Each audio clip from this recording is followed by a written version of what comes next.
What's up, everybody? Sports Counterpoints podcast. This is what's today? No, it is September 27th, 2023. I'm already excited. We've already been talking a little bit. I can't wait to get into a little bit spicy. Piggybacking off last week. So cool. B man, what's up with y'all boys, man? How y'all living? Doing all Good right, man. here. Everything Everything's cool? good. Yeah. Good, man. Good to see y'all as always. Our weekly check-in. Yeah, so we talking, of course, it's Dame time in Milwaukee now. We talking about college football and then the NFL, of course, and anything else that pops up along the way. So starting with Dame Lillard traded to the Bucks. Dame and Giannis, man. What are y'all initial thoughts about this? B, I want to know how you feel first. I mean, I love this trade. I love for the Bucks. I think they're. And this is not me trying to predict the future, but I just think it would be a very fit Hollywood ending to the season if both the West Coast final representative and the East Coast final representative were part of this trade. And what I mean by that is, the Suns versus the Bucks, because Nurkic is no slouch. He can play, and he has a style that will fit well with KD and Booker and other people when he gets to be the third fiddle on that team. And I think that both the Phoenix Suns and the Bucks did an outstanding job in properly fleecing the Portland Trailblazers of any real talent they had. Now, look, they got picks, and they got picks. Let me and they got Aiton. real quick, B. So yeah. Let me just say so people know if you weren't following. So Dame Lillard goes to the Milwaukee Bucks. The Portland Trailblazers get Drew Holiday, DeAndre Ayton, Tumani Kamara, the Bucks 2029 first round pick unprotected, and they swap rights on Bucks 2028 and 2030 picks. The Phoenix Suns get Jusuf Nurkic, Grayson Allen, Nasir Little, and Keon Johnson. So, all right, go ahead. Yeah. Sorry, just so people kind of understand what happened. Great breakdown. But yeah, I think every team in this trade fared well. I think the team that fared the best is obviously the Bucks. But I do not think that while Portland got fleeced of all their talent, that they got fleeced in the trade because they got back what they needed and what they wanted, right? They're trying to rebuild. So they've got picks, they got pick swaps, they've got younger players, they got what you expect to get. And they did right by an institution on that team by not sending him to a situation, where he could win. They didn't send him to, the Vancouver Grizzlies. I know they don't exist, but the point being is they used to joke in the league that if you messed around, you get sent to the Vancouver Grizzlies and things of that nature. And they didn't do that. So I just think that this was a really good trade all around. I think the the Bucks certainly cemented their top of their spot ahead of Miami for next year. And you could tell that by Jimmy Butler almost immediately kind of boohooing on Twitter or Instagram saying, "Hey, you got to look into this. This has got to be something wrong with it." I like it. But I think that was more just a playful acknowledgement of just how formidable the team is going to be, and all that. Yeah, I'm not exactly sure where all this money comes from, but you got Drew Holiday, who made a bunch of money, and so that'll be interesting to see how they work through all of that and all the different places it got through. So the hard part is finished, but I love this trade. I think it's a great trade. I think it's exciting. I think it's the perfect way to go into October, which is the inaugural month of the NBA, and will add a lot of excitement to the season. What about you, Jason? Yeah, I don't think there were any losers in this trade. This is one of those rare trades, if any, that everybody won. Like you said, Portland, they lost people, but they got, Ayton, who Phoenix never won in the first place. And then Phoenix came up with Nurkic, who, like Brian said, he can play. Yeah, I think he'll fit in well there. But the real winner of every trade like this is the team who gets the star. And this one is the Milwaukee Bucks. I really like this trade for Milwaukee because Dame doesn't actually have to go off for 28, 30 a game on this team. He has Giannis because Giannis is not really a true closer. Dame is. So Dame's career might be a little bit prolonged and he might not get injured as often because he doesn't have to do a lot of the heavy lifting. And also this helps Chris Middleton. I know they won a championship when he was the number 2 guy, but I don't think that's sustainable. Now he slides into number 3 and he's a very, very high end number 3 player. So that'll work as well. The biggest loser, I said from the very beginning, to other people, is Jimmy Butler, because Miami is definitely not going to the finals this year, or maybe even next or the year after. Boston is Boston is Boston, but you can't get through Boston and Milwaukee in that same season. That's just not going to happen. Not with 4 undrafted players on your team. That's just not going to happen. He had 2 shots at the finals. He did. So Jimmy just needs to go ahead and try to work a trade to the Lakers, because that's the best way that he can, get to the finals. Because right now it's not happening. It's don't y'all both hate Jimmy Butler? Isn't he one of the worst players? Can't y'all both just not stand him? No, I like Jimmy Butler. Whoa. Say that. Nah, the man, reason why Glenn is saying that, because the players we hate end up on the Lakers, like That's Russell Westbrook and Patrick Beverly. So that's why he's saying, man, Jimmy must be terrible, bro. Didn't y'all hear about what he did with the baby? I mean, I really didn't like him in Minnesota. Yeah, kind of. Yeah. But that was because I didn't know better. Man. So I like. I can tell you, man, but my heart wouldn't be in it. Yeah. and good for Milwaukee giving up picks. I mean, by that time, juniors can come out of high school probably in 2030. So I mean, and to take a common line, gonna do? I heard he was on the boat robbing old folks. Man, y'all need to. Hey, bro, y'all need to get to hating, man. Get to hating. So, was he? Was it Common's grandmother? Yeah, man. The big payback. Nah, but yeah, Jimmy's dope. I think this is pretty awesome. I like when this kind of stuff happens, because it adds some excitement to the season.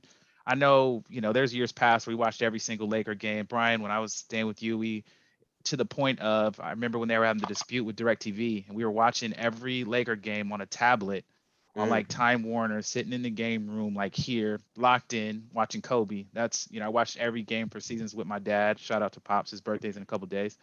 So every game, and I kind of lost it. Like, we talk about this all the time. I guess once the players get half your age, you kind of lose a little bit of steam on it. So this kind of stuff is cool, because now it adds some excitement. I want to see what Dame can do. I think it's a good chance for him to actually be able to play in meaningful games further along the playoffs. Yeah. He's been in playoff games, one playoff series, but there was never a time where we were watching it and thinking, oh, he's going to go all the way. Yeah. Dame is an amazing talent, but you always knew he was going to run up against that team that was going to take him out. So I think this is awesome. Giannis, like, I'm reading this article, they're saying he's the biggest winner, because he just signed an extension. He put some pressure on him, and he gets, he has a bona fide star. Yeah. So, and he's not a true closer. So he got one. Giannis can just do his thing for 3.5 quarters, and Dame can just close it out. Well, if you need that, you need to kick it out for Dame can hit from anywhere on the court down there. So you got those moments where you need a big shot. Of course, Giannis, you can't stop him going to the hoop, but there's times they try and double, you kick it out. It's Dame out there. What you gonna do? Yeah. You gotta. Yeah. And plus with Lopez out there too. Free throws. Yeah.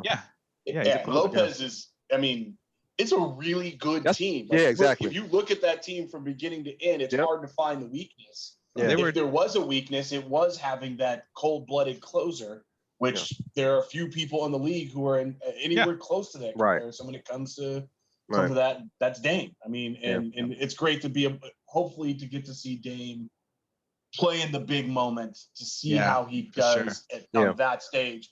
I am still rooting for the Lakers. I still want the Lakers to win.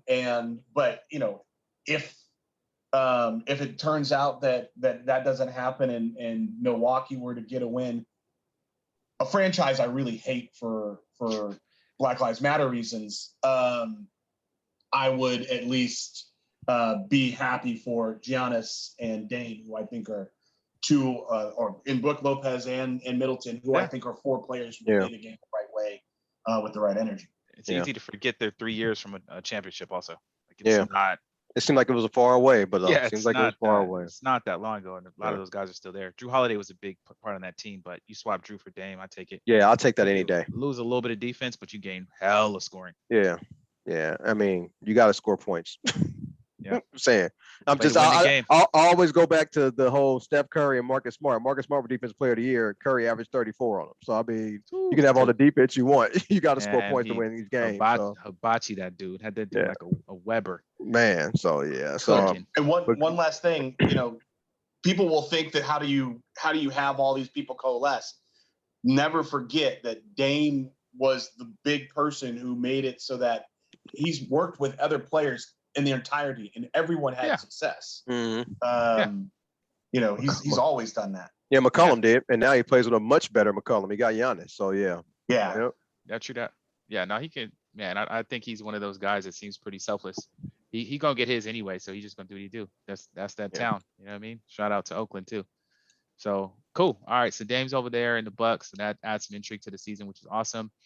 College football. Start with y'all's favorite team, the Colorado Buffaloes. Oh yeah, that's Brian's favorite team. His favorite coach is Dion. They lose to Oregon, which I think was pretty expected based on what Oregon does. Well, Oregon puts well, up stupid amounts of points. No, it Wasn't was expected expected on to that us. team. Yeah, it was Well, expected to us. A lot of people, casual fan, like people bet me and everything. bro, you think I go Straight out up. on the course and think I'm gonna shoot 104? I think I'm shooting a 75. What you mean? I'm not I'm going like, to that and man. think I'm gonna lose. Well, the thing about it is it was only 42-6. It was actually 42-0 third quarter. They could have put 70 up, 65, 70. They were literally playing true freshmen. I Right. mean, Right. those 6 points, I'm glad they got them. Right. Because 70, really, Coop? Who would score They- 70 points? Come Oregon. on. Oregon. Oh, my bad. Oh, No one that's could a score that's a 70 preface. That's a points in a preface to football what game. we're going to they talk call about later. they call that the preview. Yeah, Nobody but can score uh, 70. But yeah, anyway, Oregon- they got those 6 points against the backups. Yeah.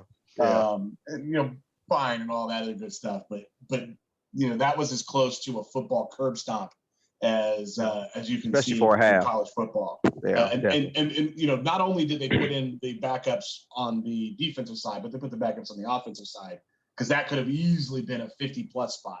Yeah. On them, they decided to let their mascot rest a little bit because he was about to get some Popeye-like muscles. That's funny. Yeah. So with Colorado and Oregon is a really good team. People saw that on the national stage. So I'm happy that Oregon, got a chance to play on the national stage and people saw how good they were just stomping Colorado. But also people were talking about the coach's speech. It didn't bother me. That's what you're supposed to do. You're supposed to fire up your team. I don't give a damn what you're saying. Like he was talking about his mama or something. He was just trying to fire up his team. And nobody talked about the things that Colorado did, showing jewelry, stomping on the logo before the game started, all that type of stuff. Yeah, I didn't hear about that. All I heard was about the coach's speech. I didn't hear about all the other stuff. So you don't be on Instagram. It was trending Instagram right like before the me. game. It was all over. You don't be on Instagram. It was? like me. Okay. Yeah. So, I didn't think nothing of either side. I mean, I don't care that Dion says his thing and does his thing, and I don't care what the coach of Oregon. You do whatever you do to hype up your team to get ready to play the game. Play to win the game. Yeah. So I mean, I agree with that, but it should be done in a respectful way. Some of the things they did were disrespectful. They suffered for that, and then in the speeches, he came back and said, "Well, we didn't do anything disrespectful. I have respect for them and the players and all that." Kind of tried to cover it up, and Oregon was quick. Yeah. I mean, the words left his mouth, and Oregon put out a video clip of him doing all the stuff he said he didn't do. Yeah. They were basically like, "We got the receipts on this one." But anyways, because we're talking about this, the one thing I wanted to mention is the impact of Colorado and Dion is still being felt even with the loss. I think that goes away after this next week. But UCLA played a close game and lost to the number 11 seed in Utah by a small margin, by one score. And they get dumped They get dumped out, and they're in the also receiving votes way down in there.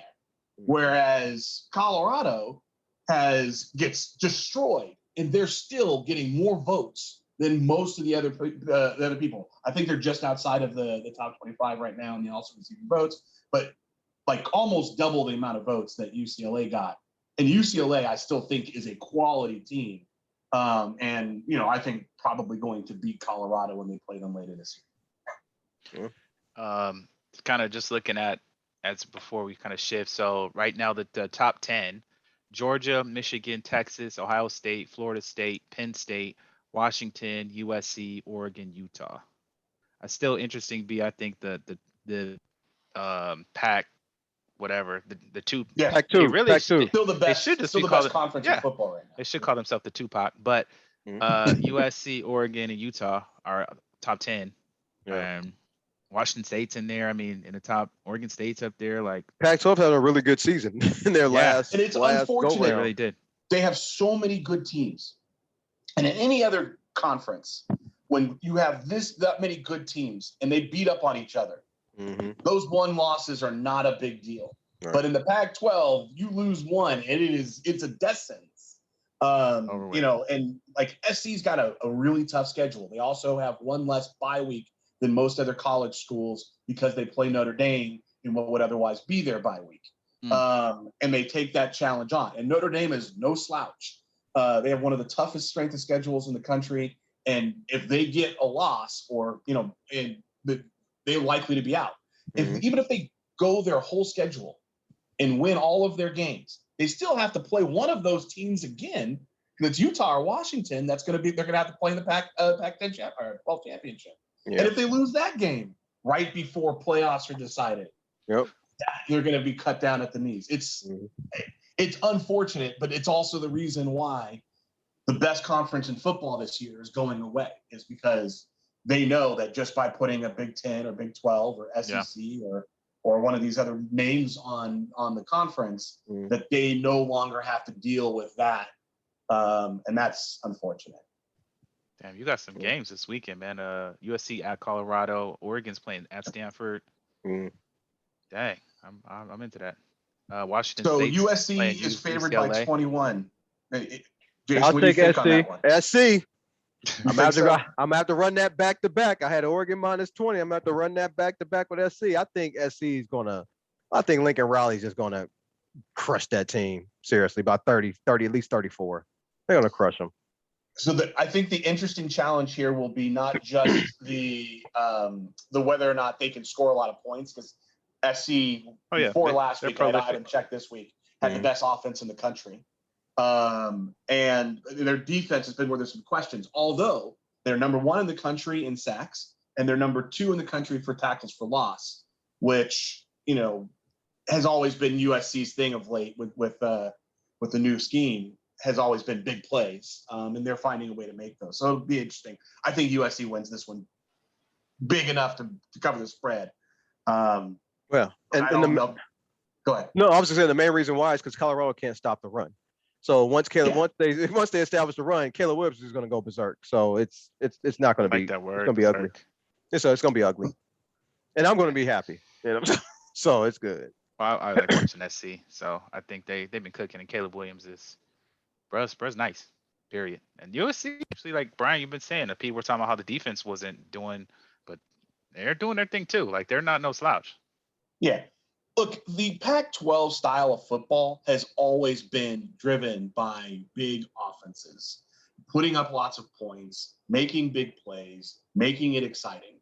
You know, the Big 12, the Big 10, they've been a little bit more grinded out, running backs on the ground, big, strong defenses, you know, that kind of situation, which will be fun to watch next year. But appreciate, you know, we should all appreciate that.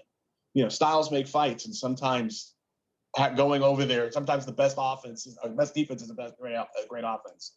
You just go knock them and hit them in the jaw. Yeah, that's it. Yep. Word. All right, so from college, let's slide over to the NFL, man. Let's just start with a kind of state of your team check-in. I'm checking on Brian. I need to make sure how he doing. Well, look, I have the ability to tell you all that I have not been distressed at all about this woeful performance, because using, you know, the words of other greats, like, they are who we thought they were. Like, they are a decent team that is 14 points away from 3 wins. They were 11-0 in one-score games last year. They're 0-3 this year. The ball bounce is different. I hope they don't get to the point where they're 11-11 over 2 seasons, but I don't know. They're not horrible, but they're super frustrating to watch because the coaching decisions are bad. They scored 10 points in the first half. It was looking like the same kind of second half as the first half. When they got a touchdown and they knew that they should have known it was going to be a 3-point game at some point in time. They needed to go for 2.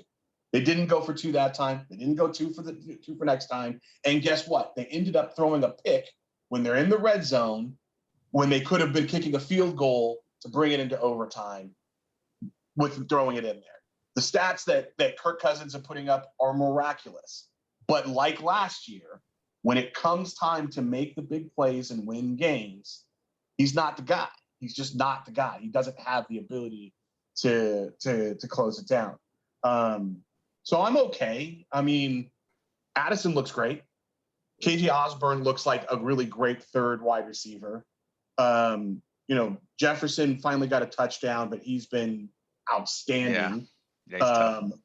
Hawkinson played horrible in the last game, and he still has the second best tight end in the league this year from a stats perspective. And Kirk Cousins is having an all-world year statistically. And so there's a reason for me to go watch the games on Sunday with absolutely no expectations. And for those who want to point out, I put him in second. And we'll be I put him in first. Yes. Yeah. Mm-hmm. But I put him in second. But I said that the entire division is a bunch of middle teams, and that one win will separate them at the end of the year in all the different spots. And I also said I could very well end up being wrong on this because I think it's going to be that close. I think it's going to be, that it's going to be Detroit, Green Bay, and Minnesota. And I still think that while I don't project the Vikings to make a playoffs after going 0-3, I still think it's going to be relatively close in the end where, some of these games that they should have won and lost will be made up by some games where they should have lost and win. Yeah. As time goes on. Yeah, I don't think it's over for the Vikings. 0-3, you got to throw out those old stats. That was a 16-game season. 0-3 and 17-game season, that division, they're not out of it. But I want to talk about the Chargers because I was telling Glenn before we started, this is the team I will never bet on again as long as Brandon Staley is the coach. Bro, okay? do you not? I don't understand why you don't value my opinion at all. I'm just the host, y'all. Am I just here for decoration? Hey, you cannot put me on any type of Charger bandwagon. Good. You can put me on. Not been there. You can put me on blast. This team came into the game scoring 58 points for the season, 29 points a game, and 0-2. And they should have lost this one to go 0-3. I sent y'all something. They scored the most points in history in like a 3-game span and lost. And keep most losing. Scored against. And gave up the most points. And keep losing. And so if you take out the players, I talk about the talent of their team. I mean, that's just what I do. But if you take out Justin Jefferson, 9 of the 10 remaining players, the better players are on the Chargers. The only one would be Harrison Smith for the Minnesota Vikings. So they have all that talent.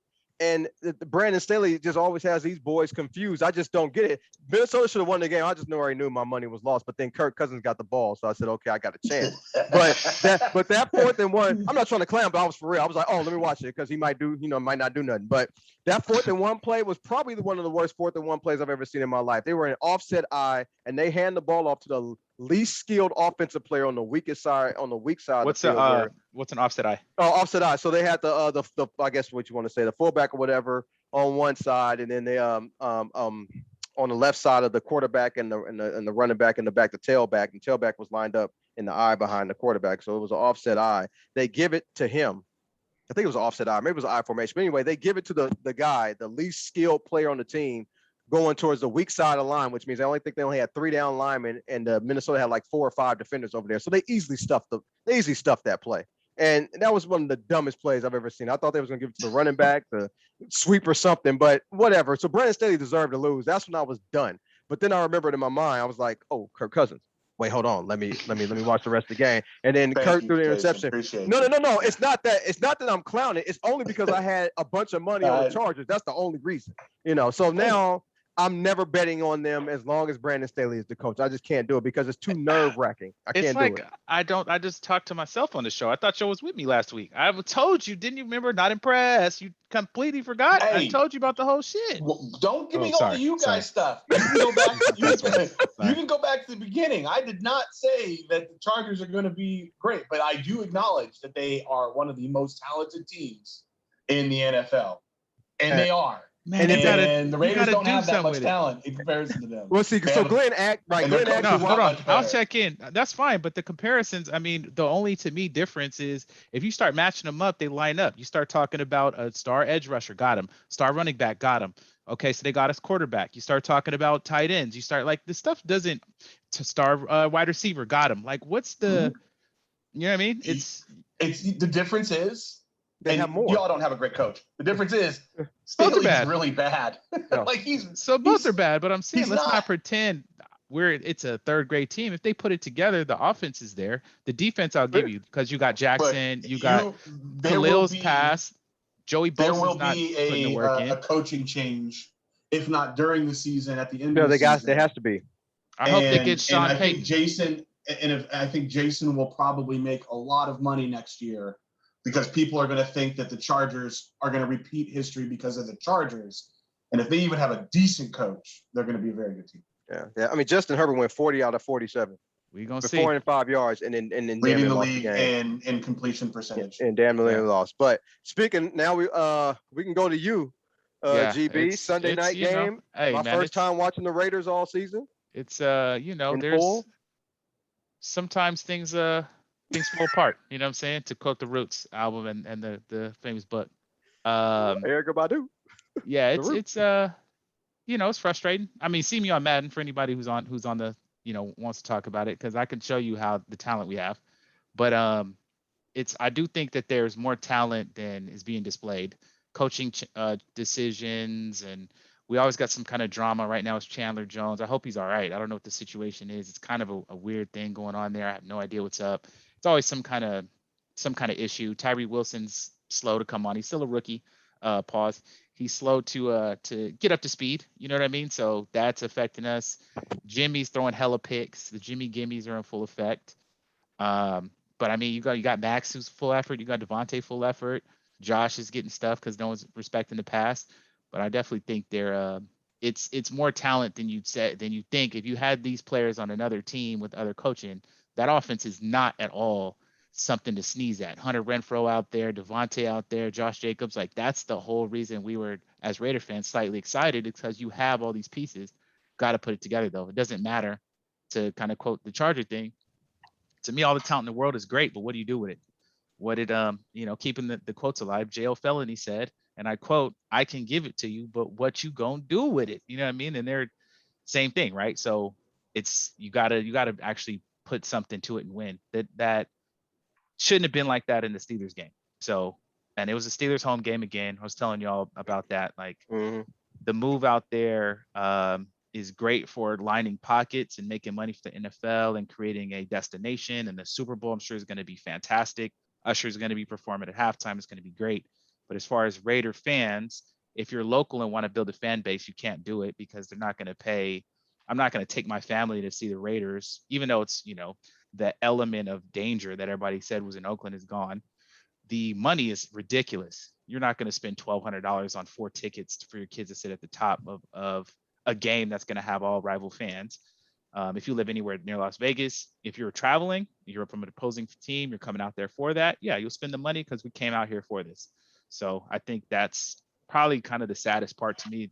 When it was in Oakland and we were even losing, you still had that camaraderie. You still had, being in Oakland and watching the Raiders was different, even if it was a loss. Now it's kind of sad to see the rival teams take over, but yeah, it's big bread and it's going to be like that. So they're going to keep making money. Davis is going to keep getting paid. It's going to sell out. I thought it would die out if we start losing, but I don't think it does. Nah. And for anyone who's an Oakland sports fan, expect this to be the same way that the thing that happens with the A's. Yeah. Like real talk. I already said they should change everything. Because if you're the Oakland A's organization, you're looking at what the Raiders did and asking yourself, how do I replicate that? Because it's extraordinarily profitable to go that route. What I would do though, to that point, is I would go out there and I'd have a vote by I put a vote out in the paper, online, whatever, and let the city choose the name of the team. We change the colors. I would leave all the Oakland stuff behind and be completely new. So it could be grassroots and it can be of Las Vegas. Golden Knights, Aces, this is your team. The Raiders are not your team. They're a transplant and they're expensive. It's different. Yeah, I got a couple takeaways on each side of this game. This is the first time I ever watched the Raider game from start to finish, like really watched. Number one, I don't know how you have Josh Jacobs, how you have Devontae Adams, and you only have 7 points going into the fourth quarter. I tell you about the talent, bro. I don't know, but you only had 7 points going in the fourth quarter. I don't understand that. Jimmy looks like his arm looks weaker and his decision making is absolutely horrendous. But it's not really that. I'm actually going back to your coach because I think I figured out something. His offense, McVay can tailor his offense for a weaker quarterback or less talented quarterback like Goff. Shanahan can do the same thing with C.J. Beathard or Garoppolo. Mike McDaniel's doing it with Tua. Tua isn't the most athletic, he's the biggest, but he's making it work.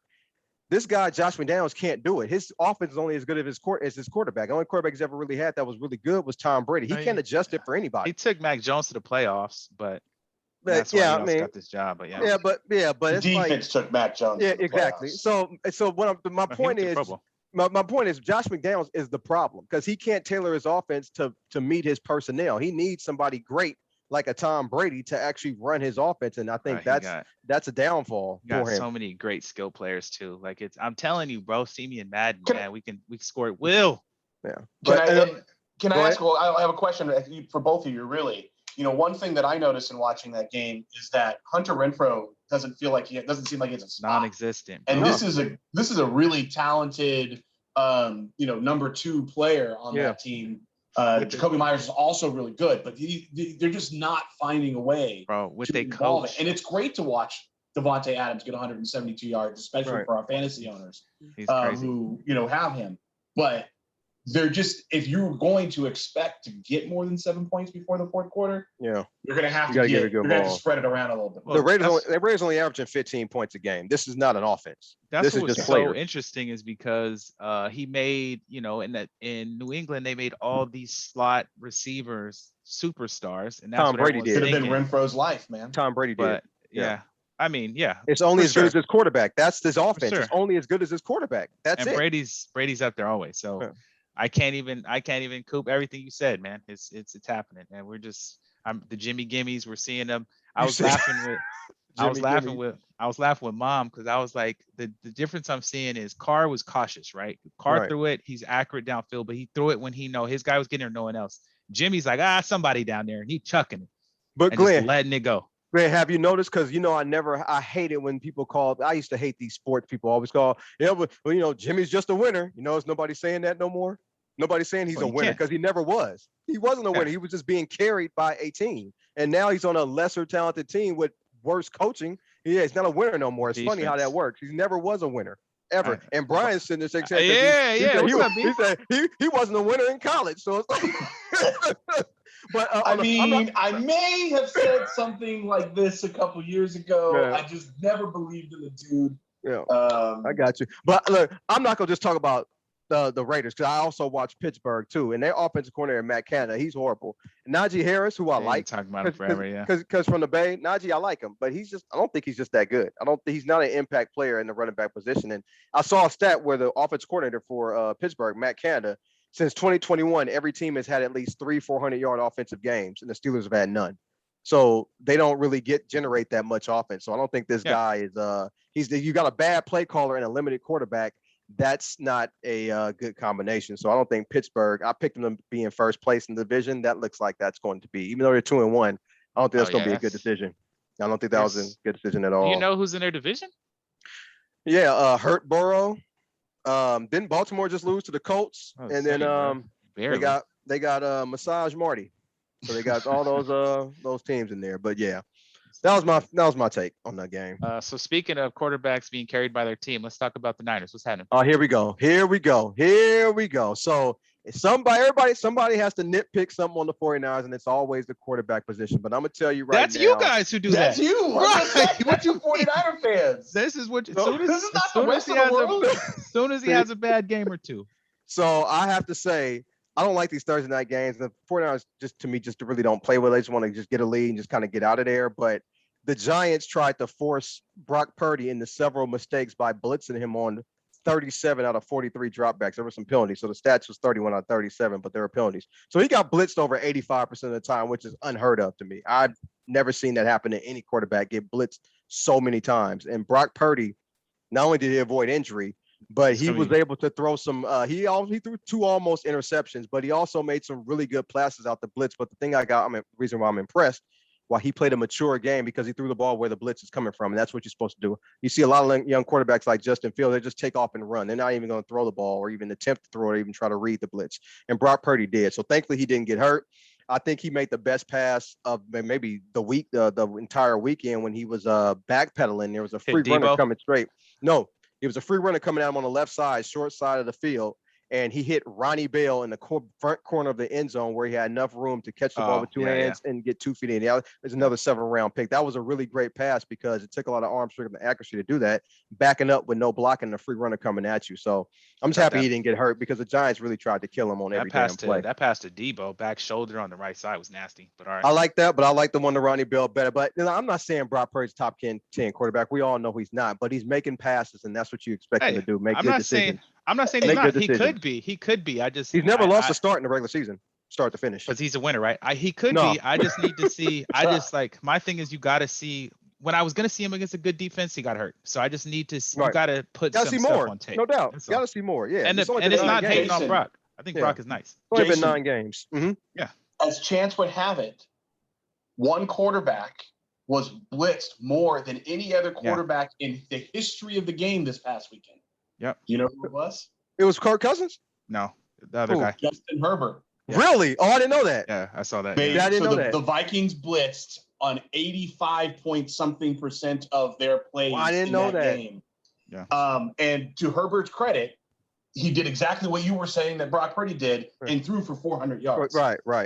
And ran for no yards. Yeah. Right. But anyways, I just thought it was amusing because I didn't know that. It was a very, very high percentage, but the record got broken this weekend. Damn. It happened to be the Vikings blitzing at like 85-point-something. I think it was like 7% of the time, and Herbert still got 400 yards on him. Yeah, because I was saying, somebody said, Brock had like 200 yards in yak. I'm like, well, that's what happens when you blitz. You're going to give up that yak because you got a less person out there in the field guarding him. So, I mean, and then I think the reason the Vikings blitz as much as they do, and sorry not to take us off track, but I think the reason they blitz as much as they do is they know that their corners are weak. And so they're just trying to find an opportunity to make people throw short. Yeah. Because otherwise you're going to get big, deep plays because the quarterback will have time to set in there. And sometimes a mistake happens, a ball gets tipped. Yeah. I think. Is there any other games y'all got? I don't want to cut you off, Glenn, but there's any other games y'all see that? Nah. I watched a whole bunch of football this week, and I was home alone. I mean, well, we got to talk about the other one, right? I mean, there's one more game that I know Glenn wants us to talk about. Go ahead, GB. No, see what you talking about? Hey, GB, did you know a team that scored 70 points this past weekend, GB? Oh, I thought y'all were talking about the Kansas City Chiefs, man, with Taylor Swift there. Oh, I'm gonna talk about that too. That was the biggest deal, which was smart for them because they're playing the Bears and nobody cared. Right, and there you go. They got crazy ratings because they had Taylor Swift in house. So shout out to her. That's crazy. What other game can I talk about? Oh, Deshaun Watson went crazy, bro. 27-3. Wait, going back to Kansas City, one thing that'll be interesting for us to look at. So Taylor Swift has more fans than the NFL. All of it. Correct. Like if you look at Instagram, you look at Twitter or whatever, like she's that big a star. Easily. And there's some people who are wondering if this is not going to be a really bad thing for the NFL, because what will inevitably happen is you'll get fans who are Swifties or whatever the hell you call them, who are going to watch the games and all this stuff and focus on that. And then Taylor Swift's going to break up with him or vice versa. And then she's going to go write an album about how she hates hates the NFL or the players or whatever it is that she'll do, which she always does when she breaks up with someone. And there could be a real negative impact in the end game of the situation, minus them getting married and living happily ever after. So it'll be interesting to track that kind of sub story. Other than that, I do not care. Like I wish they'd stop showing her at the thing. Yeah. It is not worth knowing that she's cheering in a crowd. I don't know how much of the game you watch, but if you watch Kansas City defense, they just play like they didn't even respect Justin Fields. He was 11 for 22 for 99 yards in that game. They made several mistakes on defense, and Fields couldn't take advantage of. I don't know if this is good for the Bears, except if they get the number 1 pick and probably get Caleb Williams, seriously. Because they had the number 3-point favorite this week. The Broncos. Hold on. So then Dallas, Arizona, man. Dallas lost a crazy game. That was nuts, bro, because that was a tough. Dallas was in the red zone 5 times, and I think they only scored 1 time in the red zone, 1 for 5. I feel like even though Trayvon doesn't play offense, losing him, I felt like it was going to have a big impact on them. I don't know if it did or not, but that's a tough loss to take. That's a quarterback issue. Don't y'all got who y'all got this week? We got Arizona, then Dallas. Arizona, right? Yeah. So Arizona's going to come in high after beating Dallas. They're like, oh, we can take these next guys out too. Nah, that's bad. They should come in very low. Come in with no expectations. Trust me, Arizona. Oh, trust me. Come on, team. Any other games, Glenn? Week, huh? You know Let me see. Baltimore in that Detroit. new look Oh offense, yeah, Maul. yeah, yeah. That's right. Baltimore was That close. They new lost look to the offense. Colts. Yeah. Anthony Richardson didn't play, right? He's hurt. He didn't play, but Gardner Minshew came in there, and I noticed that Minshew. because in my point spread league I took Indianapolis plus the 8. I noticed when everybody found out that Anthony Richardson was not playing, the point spread did not move. It stayed at 8 points. So I don't think he No, was. Minshew could play. Yeah, Minshew can play. Yeah. All right. Yeah. He didn't play great, but he played well enough to win this game. Seattle beat Carolina. I think that's about. Oh, Well, yeah. Rams. Cincy was With close. Carolina, Andy Dalton was starting for Carolina. So Okay. you just Oh bet yeah, against Andy Bryce is Dalton. hurt. That's automatic money. Yeah, there you go. Bryce is hurt. Yep. That's right. Yeah, Yep. and then Cincinnati, Joe Burrow got it together at the end, but that was a kind But of he looks hurt. painful game to watch. He was missing routine throws. I mean, just basic Well, throws. he cannot push off that calf. Yeah. Can't do it. The Rams too, man, are like they could easily have won all these games. They're always right there. Yeah. And it's always a ill-timed pick off of somebody's hands. I gotta give it out. Like Stafford be throwing, they're super unlucky. And you're mentioning Brock Purdy otherwise. He is, and I this is not about hating Brock. I'm saying this because I've seen this story a bunch of times, I've said, and when it doesn't work, the quarterback gets blamed. So right now he's high and he's playing great. And that's why I was saying hopefully y'all struggle before the playoffs because you don't want him to struggle in the playoffs and be here we go again, right? Yeah. Let yourself lose a game or two, throw some picks, come back from it, have the team rally around you and do that early versus late in the season when it can derail you, right? But to that point, he is the luckiest young man. When that ball gets tipped, it goes to another Niners player. He almost throws a pick. That boy George Kittle ran through, smacked it out the dude's hand. Like they got him because he has thrown so many. I remember in that Seattle game last year, could have ended the game. Throw a pick, hit dude in the stomach, dropped. Like, man, he has the luck of the Irish with him. So I hope it continues, bro, because I just don't want to see him get toasted by the fans too as another reason y'all lose the game. I think he's better than all the other ones. But we got to talk about New Orleans. DC got hurt. This before. Yeah, man. And when DC got hurt, that's when Green Bay won because New Orleans couldn't score. He was playing, bro, and I had DC in fantasy. Yeah. Him and Jimmy got hurt like right at the same time too. Yeah. I was like, dang. Now you can't skip over that. Your jinx continues into another year. Whatever quarterback you have on your fantasy team is better take out insurance. Yeah. Like that's only one league. You need to call Green Bay right now and tell them they need to pull some insurance out before tomorrow night.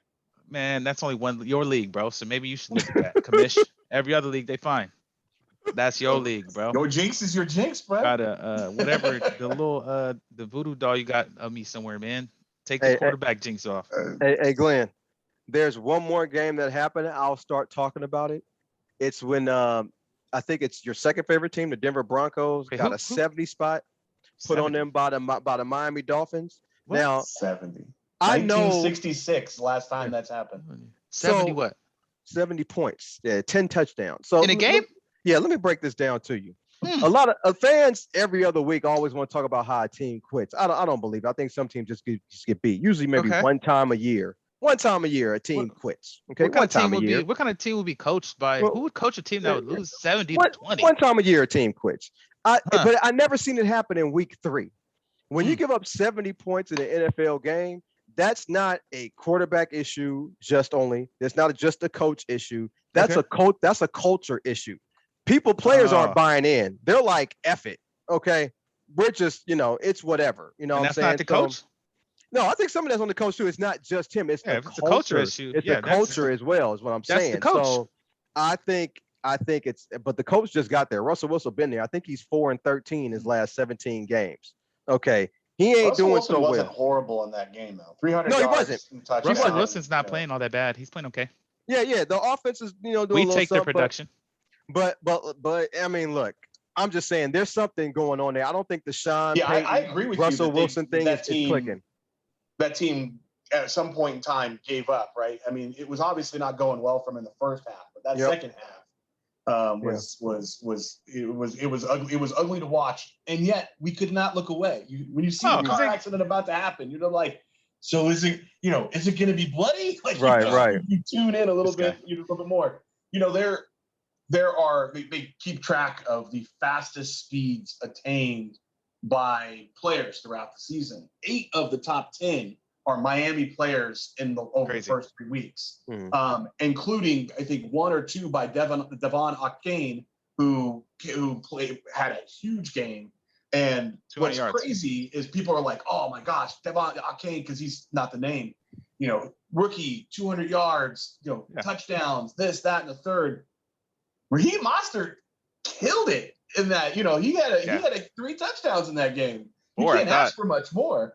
I thought he had 4. Tyreek Hill, but it was Mostert, Achane, and Tyreek Hill over the first 3 games have 8 of the fastest speeds attained.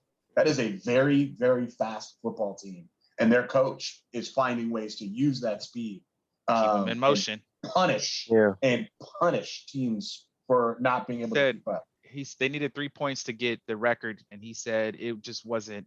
They were playing to their standard, and that was just too much. He wasn't trying to run it up, so they kneeled at the end because he was like, "That sets the wrong message," which I agree. I just can't believe dude. Who could possibly be coaching that team? I can't think. Oh, I'll tell you, his name is Sean Payton, and let me tell you what he did, Glenn. Is it related to Gary? I haven't heard of him. No. Sean Payton actually had to cut the verbiage on his plays because Russell Wilson couldn't remember in the huddle. He couldn't say them. And that's funny. So I'm thinking that Pete Carroll probably had to dumb down the playbook for Russell Wilson because he couldn't remember everything. They dumbed it down, and there was a story. Beat y'all every time. And there was a story last year. There's a story last year that said when Wilson would audible in the huddle, he would accidentally say the Seattle Seahawks audible, and he would confuse the receivers. They wouldn't know what to do. So I'm not sure if it's going to work out for him there. I know they beat y'all last year. Well, it has to. And it doesn't matter if they want it or not. And also, you know who the only person who enjoyed this more than me? Who was that? Nathaniel Hackett. Nathaniel Hackett. Yeah, Nathaniel Hackett. Sean Payton came in talking big. This is the worst coaching I've ever seen. Yeah. And I was telling you week 1, I was already on Sean Payton's head, and then he puts up a record. And when they're on his head about it, he's like, "Yeah, I know. Yeah, I bet you mad now, bro. You should have shut up." But Sean Payton talked about Russell Wilson too, though. He talked about Russell Wilson too as a pocket. He broke down his defenses and still took the job. Well, $18 million a year, but still. He should have talked about himself, bro. Because I also think that McDaniel was pretty happy with this. So there's been a lot about his background story this week. Yeah, he wanted to play for the Broncos. He was a Denver kid. Had a chance encounter, ended up being part of the team and a ball boy and all this other stuff. And working as an intern, went off to college, finished with college, went back to be an assistant coach or an intern or something like that. And they would not interview him for the job. They did not even give him a chance to interview for the opportunity when they opened up last time, which, obviously he was a young new coach and they said, we're going with something else. But I definitely think that he feels good about this game coming against them, given, all his history, his desire to have been there. And he got to show those folks in the stands, the owners, the GM, the rest of the team, that he might have been a better choice than some of these other than Hackett you benefit from personnel too. Like Miami had better personnel.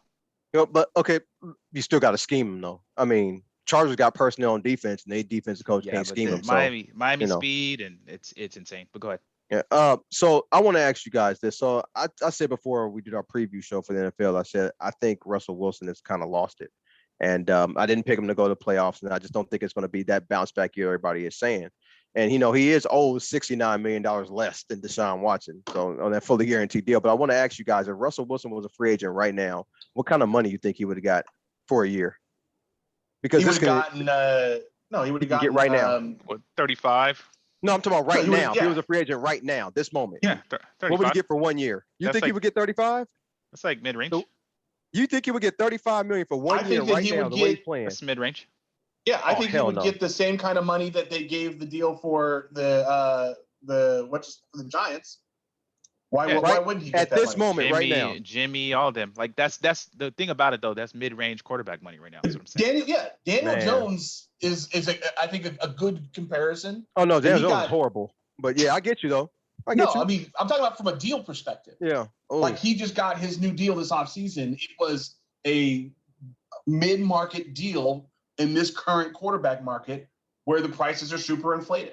Russell Wilson would not get Deshaun Watson money or you're saying what you would pay, bro. I'm talking about what the market would pay. The market would pay. Yeah. You think the market would pay? More than $15 million for him. Okay. I know they would. They just gave Daniel Jones that money. They just gave Carr that money. I think Jimmy G's getting that. I think after They watching did- Russell Wilson now at 34, he wouldn't get no more than 15 a year. Yeah. No more. Again, I think you're looking at his numbers and looking at the team's results and getting them confused because he is not playing as bad as he played last year. Yeah, he's six I get it. touchdowns, 2 picks. He's got a 99 passer rating. I still don't. 65% of his passes complete.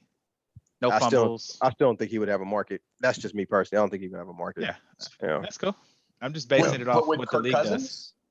Oh, Kirk Cousins has a market. He always has a market. Well, yeah, A and I guaranteed think, contract market. I think if Yeah. if they cut him, he'd have a job. He'd get 30 100%. mil at least. 100%. He'll get.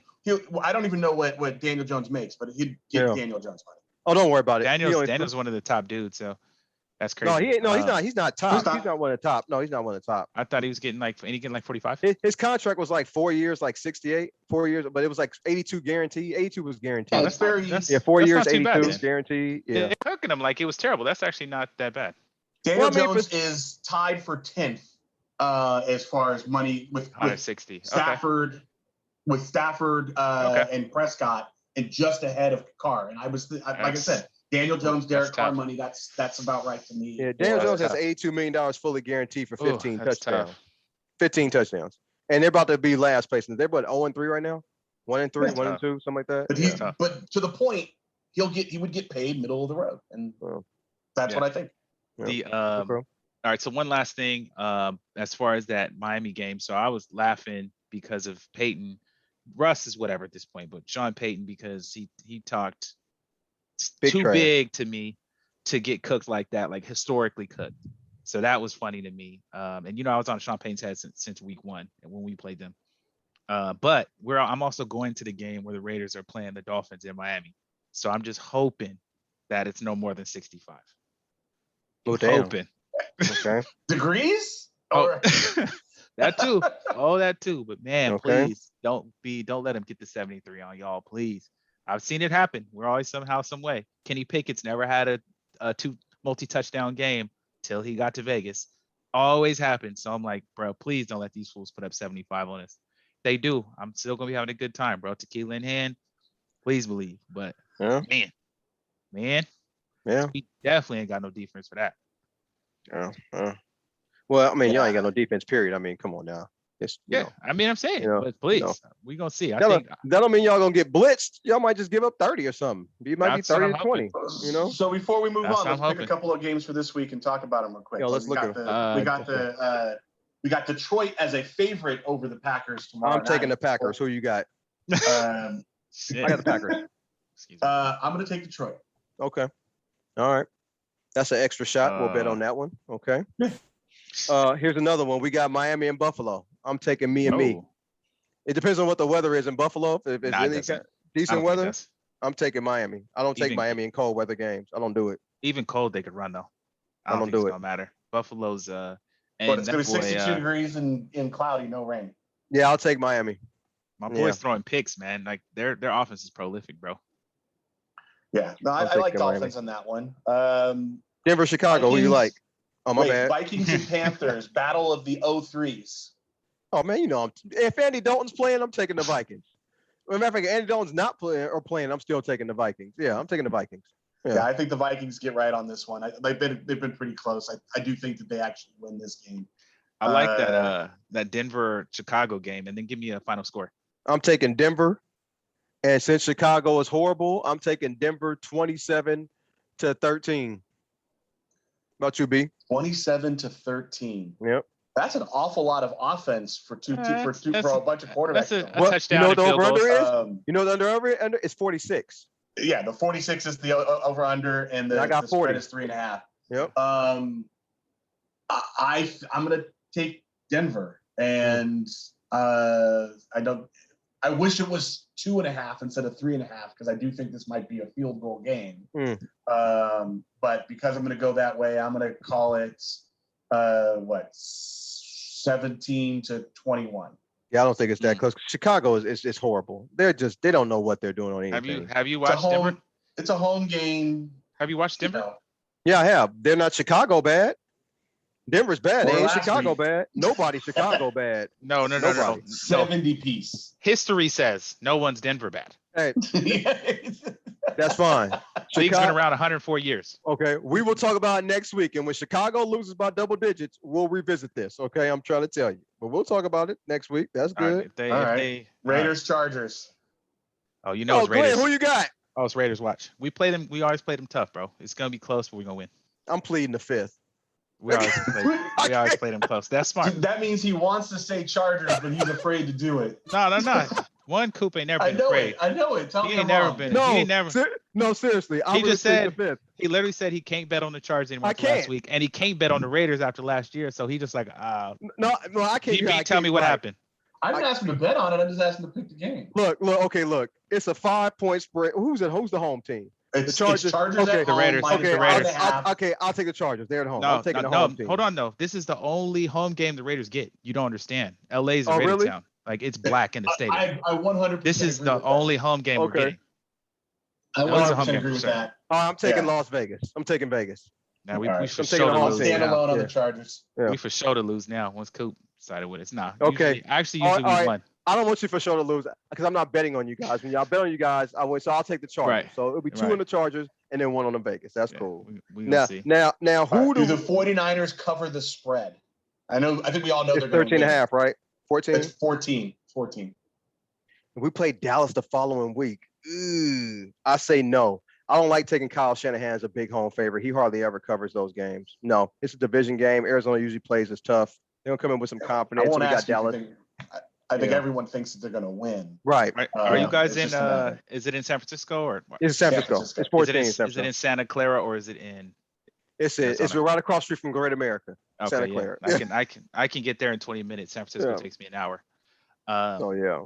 But okay, Whereas- but I don't think we talk about Miami Buffalo. Did Yeah, we we talk did. about that? Yeah, We- you we said did. if it was cold Okay, we weather, you were taking Yeah. Okay, you guys You got took, it. Okay. yeah. word. How All about right. the I need one more. I don't know why this is intriguing to me, but the Rams in Indianapolis. Rams? Rams. They've Really? been close in all these games. They're like a tip pass away, and I feel bad for Stafford in that because he's actually not playing that bad, and he's getting 2 picks because of his receivers. But I'm I gonna think they win. I'm gonna take the Colts in that game. Okay. All right. We'll see. All right. So we always got to do the Sunday night and the Monday night one. So Chiefs, Jets, Oh, KC boy. minus 9.5. Chiefs Do you season. think they beat and these more obvious who's going to win Right. games? Will they beat the spread? I'm taking the Jets to cover. Yeah, I I'll agree. take Jet. I'll take the 9.5. Jets to beat the spread. Beat not spread, to yeah, cover. because the thing is, by game time, it's gonna be up to 10 or 11. So I'll take the Jets. Even if it's 9.5 right now, 10, I'll take the Jets. Yeah, I'll take it. I agree. I'm going to take the Chiefs. I think that they're going to try. They used to do this last year. I think they're going to get back to it where they start running up scores Yeah. against weak teams once they get their foot Right. on their throat. I just, you know what? I'm about to flip, and here's why. Kansas City is used to playing against Robert Saleh's defenses, and he and Kansas City tore us up. But he knows how to play against that defense. So I'm gonna take Kansas City to cover the 9.5 points. They can beat that defense. Yeah. Quickly, I'll take Seahawks that. and Giants are even. I'm taking Seattle. I'm not taking Daniel Jones in the primetime game. Hell no. I'm taking Yeah. Seattle. Same here. Yeah. All right.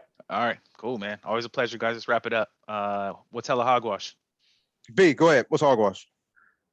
The story that the Vikings, both Kirk Cousins and the coach, tried to give the fans by saying that last play, that one of the reasons they had a problem was because of the crowd noise.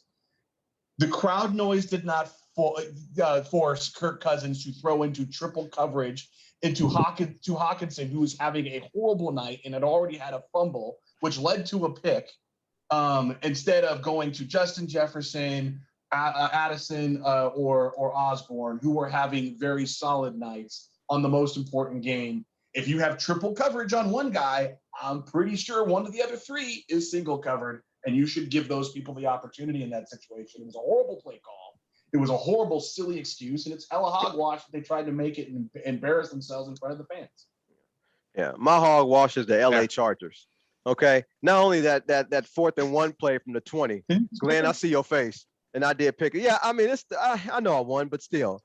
The Chargers look like Lincoln Riley's Oklahoma Sooners team. Well, they just score a bunch of points and then do the dumbest stuff on defense and give up a whole bunch of points and lose the game. That's how Lincoln Riley's Oklahoma teams would do. That's who the Chargers remind me of. I am off the Chargers as long as Brandon Staley is coaching. They're hogwash right now, and I can't watch them again until Brandon Staley is fired. It's as if someone on this show was saying that they're not impressed by them, but well, Who knows? Yeah. must be Did you because disagree they're with in them my last week? I must let them be ride. I was must just be saying. because they're in my division. And with that, it's a perfect segue. What's hella hogwash to me is the AFC West. At one point, a couple years ago, we thought this could be one of the best divisions in football. Not Last only year. did they not live up to it, they are actually one of the worst. The Chiefs, yes, are the Chiefs. They always start out slow, so I'm including them in this too, because they come out. The Lions were riding high, of course. They won, but they're not. And it takes them. They coast a little bit. It feels like anyway. They get into midseason, they start turning on, and then they're unstoppable. I don't think by any means they're not going to be where they will. So that's not about that. I'm just saying for the 4 teams in there. Hasn't been the best showing for the first few weeks. So yeah, they beat the Bears, but you're supposed to do that. It just is not it. Not impressed by the AFC West. So they get to be hella hogwash this week. Minute to win it as we wrap it up. I'm gonna start real quick, and I'm actually gonna give a shout out to my alma mater. I was mentioning this to y'all last year. Morehouse College is the first historically black college or university to have a polo team. The joke is it's very Morehouse of you. Yep, it is. But I like the idea of breaking glass ceilings and shattering barriers, right? And we're still in a country where there are still firsts. There are still the first women to do things, still the first black person to do things, still the first person of color to do things. It's 2023 and we're still getting firsts. Crazy to me, but still cool to see another thing shattered and to see people that look like me engaging in polo. I don't know a thing about polo except the shirts. And I will have the Morehouse ones. So shout out to Morehouse on that. Guys. Okay. I have nothing except thank you guys for listening to the show. I was going to talk about the Chicago Bears having not won a game since October 2022, but I'm just going to stop and just turn over to Brian. Yeah. I like how you did that. Yeah. Very slick. Yeah, I don't have too much to say. I'll say this: our most recent president, not our current sitting president, was convicted or found guilty of fraud. His business was uncertified in the state of New York, and he now has to divest all of his business interests that were part of the Trump organization in New York. Oh, wow. This is a very, very big story that I don't think people are understanding the implications of. He has to, one of the holdings of the Trump organization in New York is his family house, which was, considered a business asset. It's thing to do when you have those types of things, but also several of his buildings and properties. And they're trying to figure out what the implication of that is. But this was the first pinprick. This is not a criminal finding. This is a finding that he committed fraud and had been lying about the value of properties both in New York and throughout the country in order to get loans against the value of those properties. And he was found to be a fraud. And I'm going to keep saying that word because it's important.